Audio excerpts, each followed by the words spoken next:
18-ից ի վեր ուսուցիչների վարձատրությունը 19 թվականին բարձրացվեց 10%-ով համատարած, 20-ից սահմանվեց ուսուցչի նվազագույն վարձատրության չափ 108,800 դրամի չափով, որն այնուհետև բարձրացվեց ևս մեկ անգամ 2023-ին դառնալով 119,900 դրամ։ Բացի այդ, նոր չափորոշչով վերանայվեց ուսուցիչների դրույքաչափը,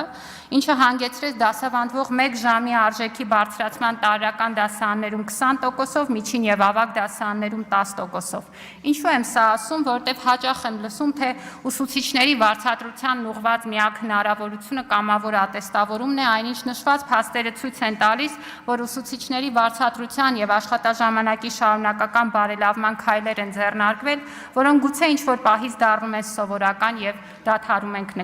նկատել։ Այս բոլոր փոփոխությունները ուսուցիչների, նոր չափորոշիչների, նաև կոնկրետ թվային արտահայտություն ունեն։ Եթե 2019-ին հանրակրթության ֆինանսավորումը 85,26 միլիարդ դրամ էր, 24-ին այն կազմել է 118,84 միլիարդ դրամ, կամ 33,58 միլիարդ դրամով ավելի կամ ավելի քան 39%-ով ավել։ Իհարկե ունեցել ենք նաև սովորողների թվի աճ, բայց ֆինանսավորման աճը գերազանցել է սովորողների թվի աճը։ Սակայն բացի սրանից ներդրվել են հավելավճարի նոր ծրագրեր։ Միայն նախորդ տարի հավելավճարների ծրագրերին պետությունն ուղղել է 10 միլիարդ դրամ։ Դրանք կամավոր ատեստավորումն է, որի շահառու են արդեն մեր ուսուցիչների շուրջ 20%, ավելի քան 6300 ուսուցիչներ։ Բնագիտական առարկաների ուսուցիչներն են ավելի քան 8200 ուսուցիչ, 25% հավելավճար է ստանում։ Յուղական միջև 100 սովորող ունեցող դպրոցներն են ավելի քան 3100 ուսուցիչ, միջև 50% հավելավճար է ստանում։